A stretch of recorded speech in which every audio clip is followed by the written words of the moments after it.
उत्तराखंड के सीएम पुष्कर सिंह धामी ने नई पहल की शुरुआत करते हुए 6 नए पुलिस थानों का किया शुभारंभ। अब क्षेत्र के लोगों का समस्याओं को त्वरित रूप से होगा समाधान।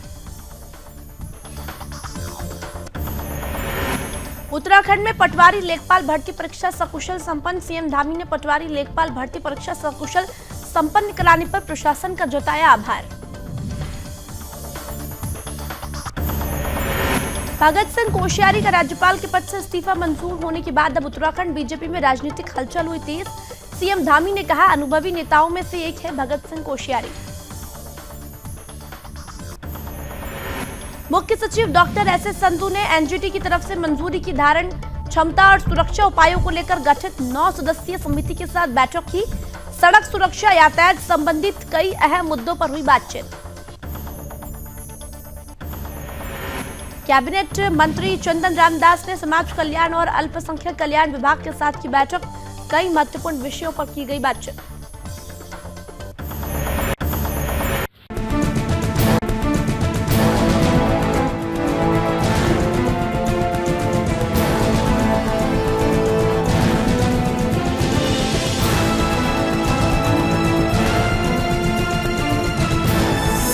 आप देख रहे हैं सुदर्शन न्यूज। नमस्कार, सुदर्शन न्यूज पर अपना उत्तराखंड देख रहे हैं आप और मैं हूं आपके साथ वागीशा पांडे। बुलेटिन की शुरुआत कर रहे हैं। उत्तराखंड के सीएम पुष्कर सिंह धामी ने देहरादून सचिवालय से उत्तराखंड में एक नई पहल की शुरुआत की है। उत्तराखंड के ग्रामीण क्षेत्रों में राजस्व पुलिस की जगह पर अब नियमित पुलिस के कार्य दिए जाने पर मुख्यमंत्री ने अपनी सहमति देते हुए 6 नए पुलिस थानों का शुभारंभ किया। वर्चुअल रूप से किए गए इस कार्यक्रम पर सीएम धामी ने कहा कि हमारी कैबिनेट ने बहुत पहले ही ये निर्णय ले लिया था, जिसमें राजस्व पुलिस की जगह नियमित पुलिस की आवश्यकता थी। उसी क्रम में आज 6 नए पुलिस थानों के वर्चुअल रूप से उद्घाटन किया गया।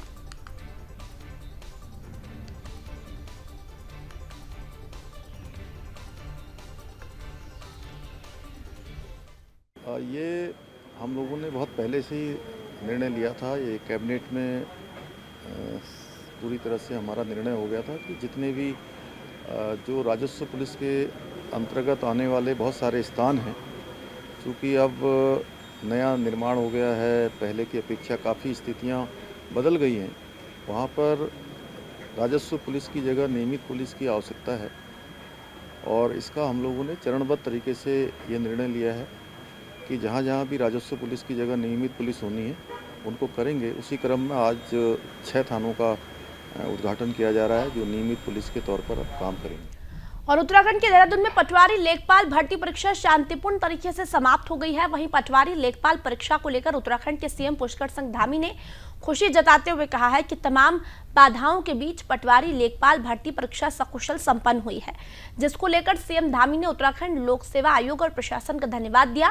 सीएम धामी ने कहा कि इस दौरान आयोग और सभी जिला प्रशासन ने बेहतर कार्य किए हैं, जिसके चलते 1,03,000 छात्र छात्राओं ने पटवारी लेखपाल भर्ती परीक्षा दी।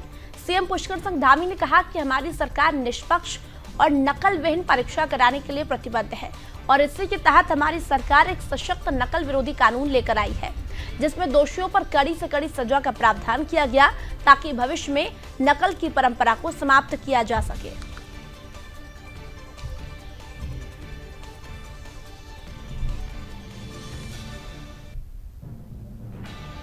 एक 1,03,000 छात्र छात्राओं ने, हमारे बेटे बेटियों ने, भाई बहनों ने इस परीक्षा में भाग लिया है। मैं उन सभी को शुभकामनाएं देता हूं भविष्य के लिए और आयोग को भी, हमारे प्रशासन को भी, सभी को मैं बधाई देता हूं कि इतने सारे संदेहों के बीच में तमाम प्रकार के मनगढ़ंत जो चीज़ें उछाली जा रही थी, स्थिति को संदेहास्पद बनाने का भरसक प्रयास किया गया। उसके बावजूद भी आयोग ने जहां और प्रशासन ने सफलतापूर्वक शांतिपूर्ण तरीके से इस परीक्षा को संपन्न किया और 1,03,000 छात्रों ने इसमें भाग लिया, जो बहुत बड़ी बात है। कुछ लोगों ने कुछ भ्रांतियां फैलाने का भी प्रयास किया है। हमारा जो नकल अध्यादेश आया है, उस नकल अध्यादेश से सारी परीक्षाएं निष्पक्ष होंगी, सारी नकल विहीन होंगी और पूरी तरह से जो योग्य छात्र होंगे, छात्राएं होंगी, भाई बहन होंगे, उन सभी को जगह मिलने वाली है। और जो भ्रामक खबरें फैला रहे हैं नकल अध्यादेश में इसका प्रावधान भी है, इसलिए उनके खिलाफ कार्रवाई भी होगी। और महाराष्ट्र के राज्यपाल रहे भगत सिंह कोश्यारी का राज्यपाल के पद से इस्तीफा मंजूर होने के बाद अब उत्तराखंड बीजेपी में हलचल तेज हो गई है। भगत सिंह कोश्यारी के वापस उत्तराखंड आने पर मुख्यमंत्री पुष्कर सिंह धामी ने कहा कि वो अनुभवी व्यक्ति है, उनका राजनीतिक जीवन बड़ा है और इसका लाभ उत्तराखंड और बीजेपी दोनों को मिलेगा। बता दें कि उत्तराखंड बीजेपी में भगत सिंह कोश्यारी खाटी नेताओं में से एक माने जाते हैं और वर्तमान में उत्तराखंड बीजेपी के ज्यादातर नेता राजनीति में उनके शिष्य रह चुके हैं।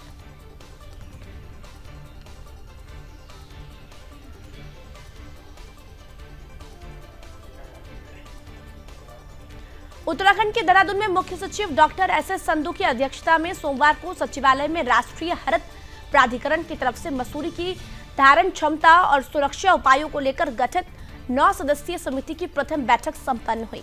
बैठक के दौरान मसूरी क्षेत्र के हिमालयी क्षेत्रों में सुरक्षा उपाय, वाहन यातायात प्रबंधन, ठहरने, फ्लोरा फुआना सहित पर्यावरण के प्रति संवेदनशील क्षेत्रों की वहन क्षमता का समग्र अध्ययन पर चर्चा की गई। बैठक के दौरान बताया गया कि विभिन्न संस्थानों की तरफ से पिछले कुछ समय में मसूरी को लेकर कुछ अध्ययन किए गए हैं। मुख्य सचिव ने कहा है कि समिति के सभी सदस्यों से मसूरी क्षेत्र के लिए उनके स्तर पर किए गए अब तक के सभी अध्ययनों का समिति के समक्ष प्रस्तुतिकरण दिए जाने के निर्देश दिए गए हैं।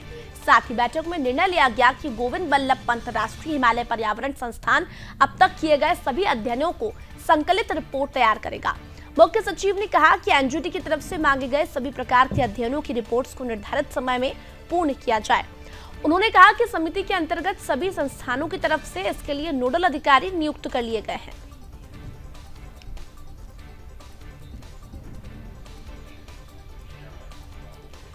उत्तराखंड के मदरसों की अब समाज कल्याण विभाग की तरफ से विभागीय जांच भी की जाएगी। कैबिनेट मंत्री चंदन रामदास ने उत्तराखंड में सरकारी मदद में चल रहे मदरसों की जांच के लिए कमेटी का गठन कर दिया।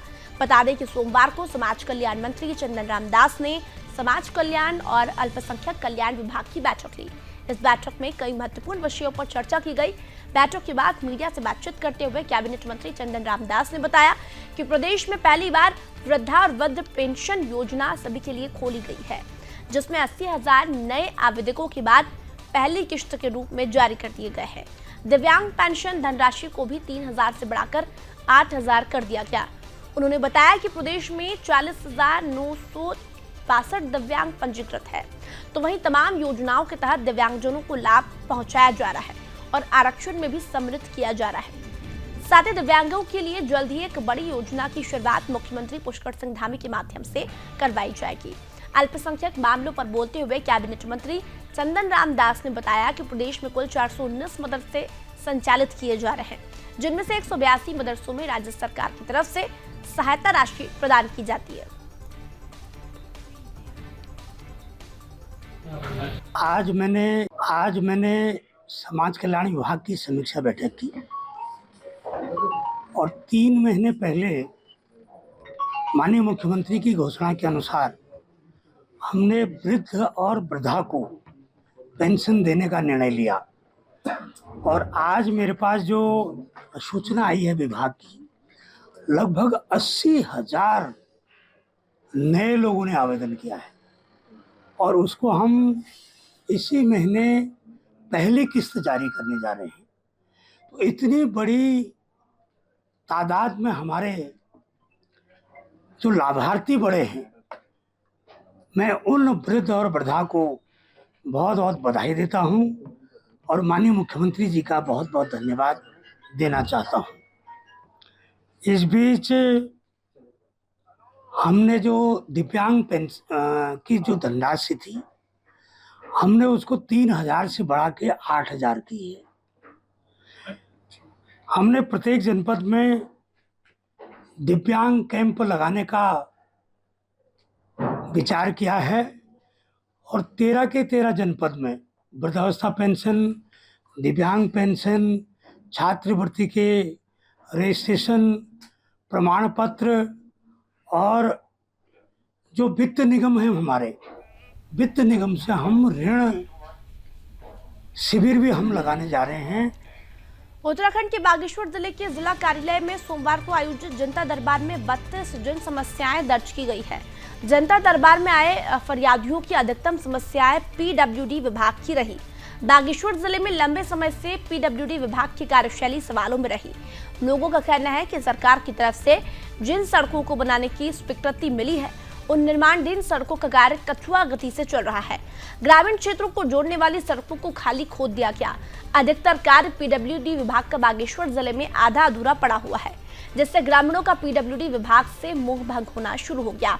वहीं जिलाधिकारी बागेश्वर अनुराधा पाल ने भी पीडब्ल्यूडी विभाग की कार्यशैली पर चिंता जताई।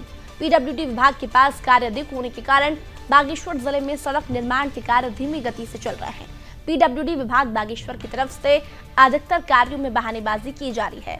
लगातार पीडब्ल्यूडी विभाग को निर्देशित किया गया है। विभाग के जेई और एई का वेतन पूर्व में रोका गया है, जो कि संभव कार्यवाही हो सकती है, वो हमारी तरफ से की जा रही है।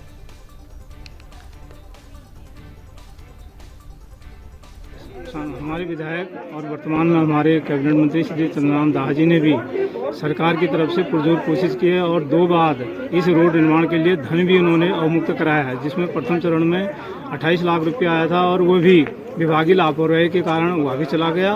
और पिछले साल 2022 में इसमें से इस रोड के निर्माण के लिए फिर से 38 लाख रुपया स्वीकृत हुआ है, लेकिन विभागीय लापरवाही के कारण उन्होंने अभी तक इसका सर्वे के अनुसार इसमें टेंडर कराए हैं और जिससे कि गांव के लोगों को बहुत परेशानी हो रही है। आज गांव के अंदर गर्भवती महिलाएं हैं, विकलांग लोग हैं, वृद्ध लोग हैं, वो 5 किलोमीटर चढ़ाई को चढ़ करके तब वो रोड के किनारे पहुंच पाते हैं, जिससे गांव के लोग पलायन करने को मजबूर हो रहे हैं। पीडब्ल्यूडी विभाग के पास वर्कलोड बहुत ज़्यादा है, जेईज कम है और एरिया भी काफ़ी डिफ़िकल्ट होता है, तो इसलिए विभाग को हमेशा दिक्कत तो आती है, लेकिन ये एक बहाना ही होता है। सिर्फ अगर कोई काम करने की मंशा रखे तो वो काम अच्छे से कर पाता है। तो वह उनके एक्सीलेंस को भी निर्देशित किया है। कार्य इनका जेईज ए का वेतन भी रोका है। एक जेई की बहुत शिकायत आई है विरोध में, तो उनको जेई को तलब भी किया है और उनसे हम जितना भी जो भी छोटी कार्रवाई हो सकती है वो कर रहे हैं। अगर तभी भी इनकी कार्यशैली में सुधार नहीं आता है तो एडवर्स एंट्री के लिए प्रस्तावित किया जाएगा या शासन संबंध से भी इनके शिकायत की जाएगी। तो ये मैं बिल्कुल भी इसमें कोई बख्शिश नहीं करूँगी कि ये काम में कोई ढिलाई बरते। सर, हमारी समस्या है रोड की। जो रोड हमारी 6 साल पहले ग्राम पंचायत चचे के लिए कट चुकी है, वो खाली रोड मशीन से रास्ता बना दिया है, खाली ली काट दी है। उस रोड में 2 मोटर पुल हैं। 2 मोटर पुल में एक भी पुल नहीं बने, जिसमें कि कन्नलगढ़ नदी है जो उसमें मोटर पुल का 2 बार टेंडर लग चुका है, दोनों बार इन्होंने कैंसिल कर दिया है। तीसरी बार हम लोग ये एक्शन साहब कपकोट पीडब्ल्यूडी को मिल चुके हैं। उनको हमने बोला सर हमारा पुल का टेंडर कर दीजिए। उनने बोला भाई तुम्हारा 9 बिंदु में ऑलमोड़ से वापस आया कागज़, तो 9 बिंदु ठीक करके भेजते आपका टेंडर लग जाएगा पुल का। उसके बाद हम जाते हैं तो बोलते हैं 2 बिंदु पर और वापस आ गए। तो इनके कभी 9 बिंदु हैं, कभी 2 बिंदु हैं, लेकिन ये 2 बिंदु 9 बिंदु के चक्कर में हमारा ग्राम पंचायत का विकास ठप हो रहा है। हम रोड से वंचित हो रहे हैं। देवभूमि उत्तराखंड में नकल विरोधी कानून के बारे में बातचीत की। सीएम धामी ने मीडिया से अनौपचारिक बातचीत में पूछे जाने पर कहा कि नकल विरोधी कानून राज्य सरकार की भर्तियों के लिए आयोजित प्रतियोगी परीक्षाओं में नकल और धांधली को रोकने के लिए लाया गया है। मुख्यमंत्री ने स्पष्ट किया है कि ये कानून केवल सरकारी भर्ती के लिए आयोजित प्रतियोगी परीक्षाओं पर लागू होगा। स्कूल और डिग्री कॉलेज की परीक्षाओं में ये लागू नहीं होगा।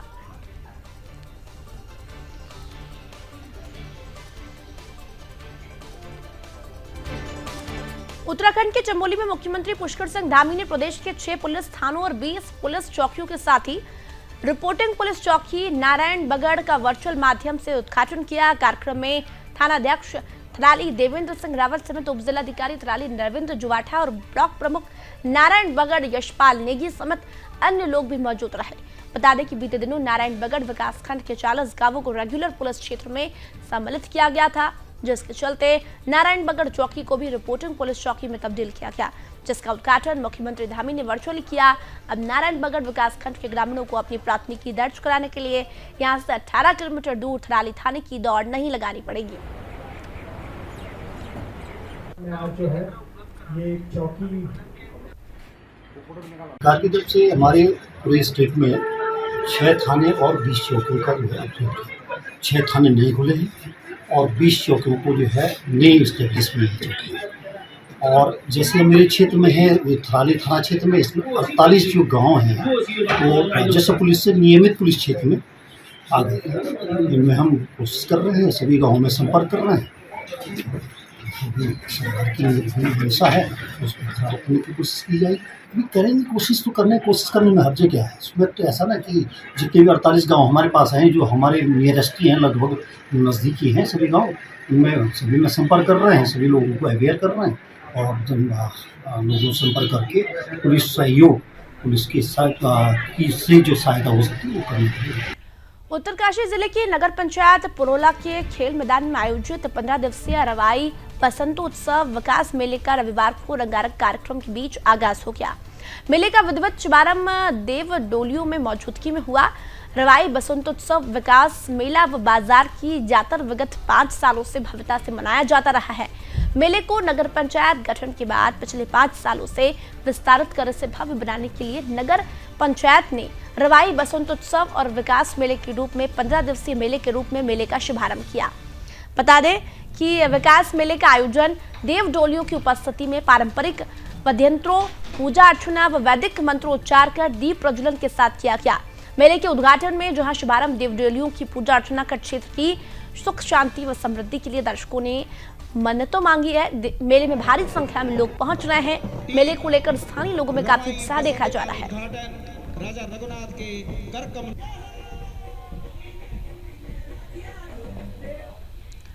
उत्तराखंड के सितारगंज में पुलिस प्रशासन को बड़ी कामयाबी हाथ लगी है। बता दें कि 1 साल से फरार चल रहे इनामी बदमाश को पुलिस ने राजस्थान से गिरफ्तार कर लिया। बता दें कि 1 साल पहले एक व्यक्ति के खिलाफ थाने में धमकी देने और कई मामले में संलिप्त के संबंध में मामला दर्ज किया गया था। ऐसे में प्रशासन की तरफ से आरोपी की तलाशी की जा रही है। ऐसे में पुलिस प्रशासन की तरफ से मामले की जांच के दौरान राजस्थान से आरोपी को गिरफ्तार कर लिया गया।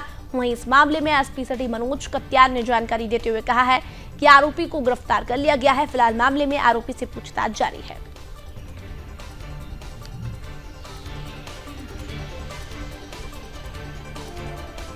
जनपद हरिद्वार में कैबिनेट मंत्री सतपाल महाराज पहुंचे, जहां लोगों ने सतपाल महाराज का जोरदार स्वागत किया। इसी दौरान कैबिनेट मंत्री ने ब्लॉक भगवानपुर और ब्लॉक बहादुराबाद में लगभग 30 करोड़ 83 लाख 19 हजार की विकास योजनाओं का शिलान्यास किया। सतपाल महाराज ने सरकार जनता के द्वार कार्यक्रम में कैबिनेट मंत्री सतपाल महाराज ने प्रतिभाग किया। इसी दौरान सतपाल महाराज ने जन सुनवाई के दौरान शुगर मिल की तरफ से गन्ना किसानों का भुगतान न होने के संबंध में मामला आने पर उन्होंने तुरंत शुगर मिल के खिलाफ एफआईआर दर्ज करने के निर्देश दिए, जिस पर मिल के खिलाफ एफआईआर दर्ज की गई। उन्होंने कहा है कि गन्ना किसानों की जो भी समस्याएं होगी उनका निदान शीघ्र किया जाएगा। सतपाल महाराज ने कार्यक्रम में सरकार की तरफ से लिए गए विभिन्न निर्णयों की जानकारी देते हुए कहा कि ग्राम प्रधानों को आपदा निधि के लिए 10-10 हजार रुपए के राशि आपदा निधि से दिए जाने का निर्णय लिया गया है।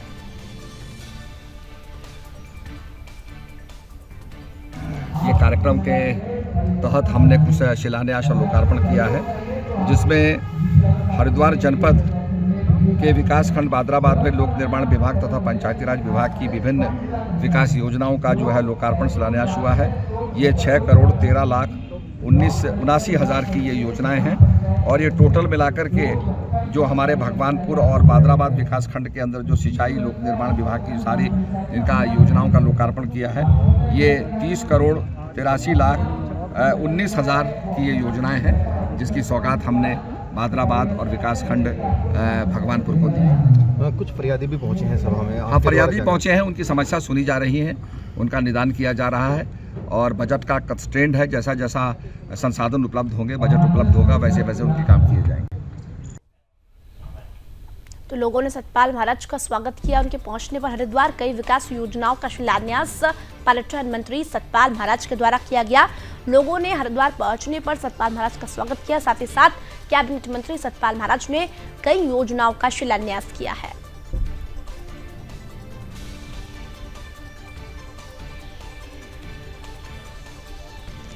उत्तराखंड की रामनगर कोसी नदी में अवैध खनन रोकने गई वन विभाग की टीम पर कुछ खनन माफियाओं की तरफ से दबंगई दिखाते हुए जमकर पथराव किया गया।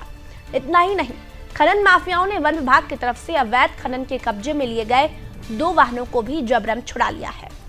मामले में पुलिस ने आरोपियों के खिलाफ मुकदमा दर्ज कर उनकी तलाश शुरू कर दी। वहीं इस मामले में थानेदार अरुण कुमार सैनी ने कहा है कि कोसी नदी के बंजारी प्रथम गेट पर अवैध खनन रोकने के लिए वन विभाग की टीम मौके पर गई थी।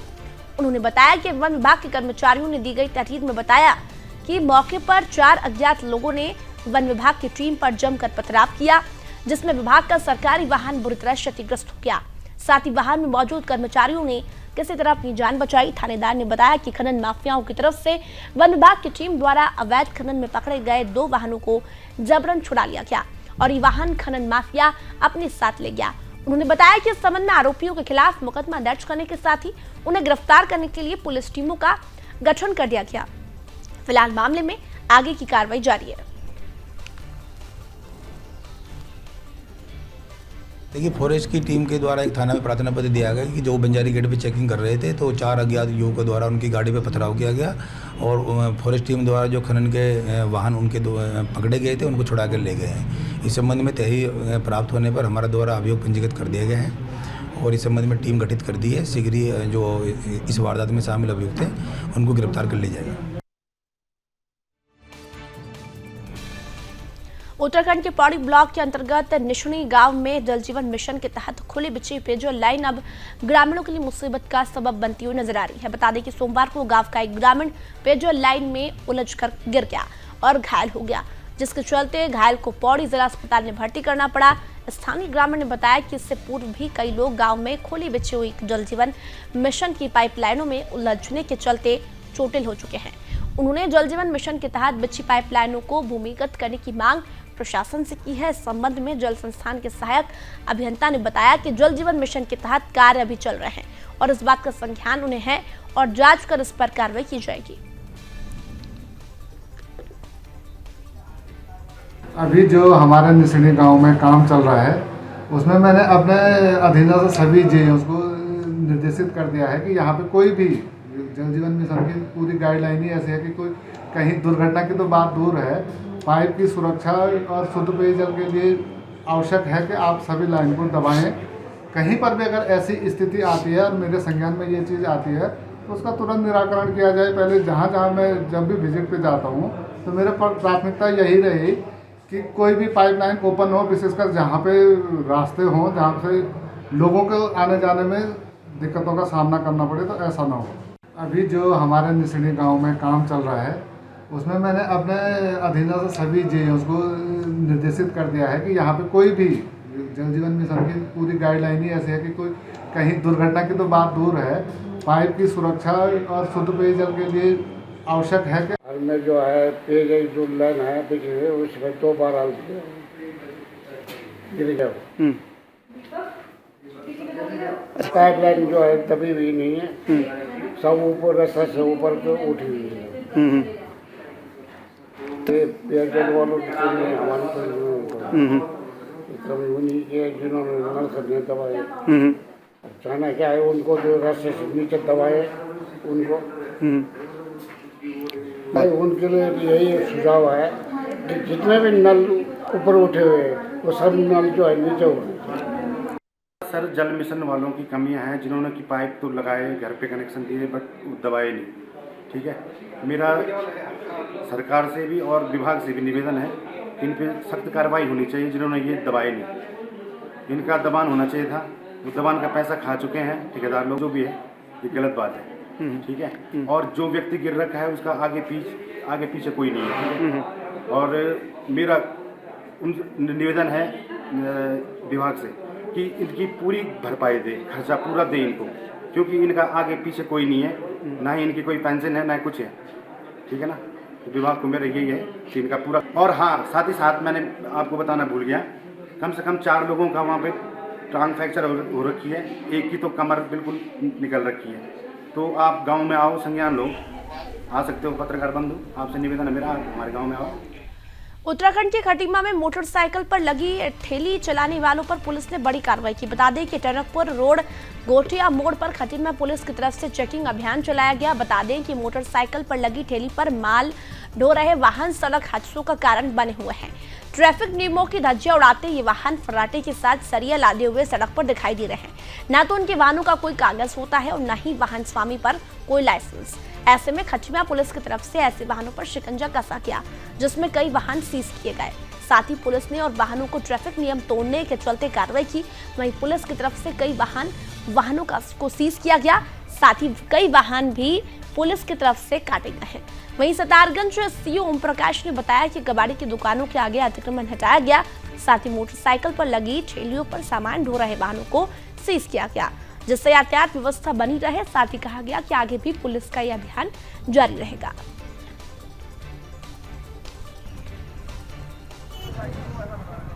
अधीक्षक महोदय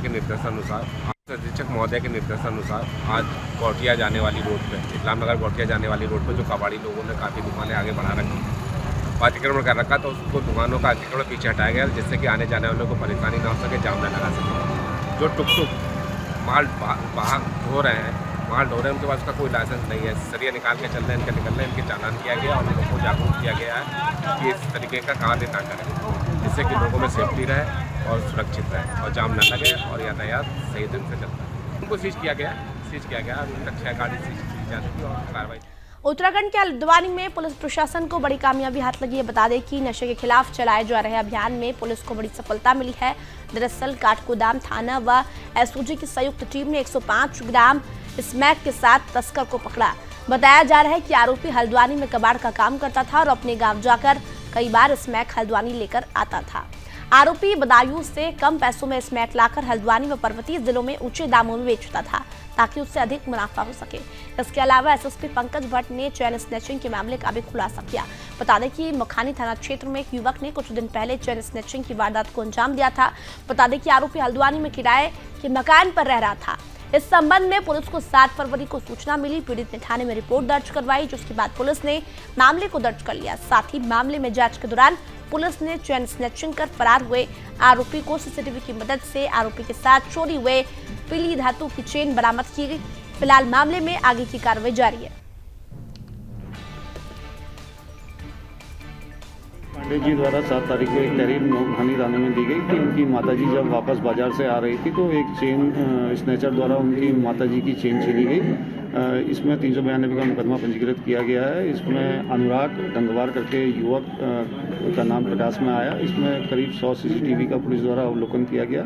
शुरू में भागते हुए मास्क पहना हुआ था, बाद में इसके द्वारा जब मास्क उतारा गया तो उसके आधार पर पुलिस ने जज फार्म से इसको गिरफ्तार किया गया है और जो चेन थी वो बरामद की है। इसमें पुलिस द्वारा जो तत्परता से कार्रवाई की गई, इसके लिए मेरे द्वारा टीम को 5000 रुपये इसका अभी हम लोग इसका पूरा सत्यापन और इसका आपराधिक इतिहास को चेक करवा रहे हैं।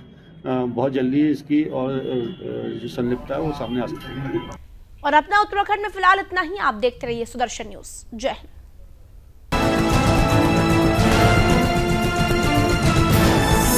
आप देख रहे हैं सुदर्शन न्यूज।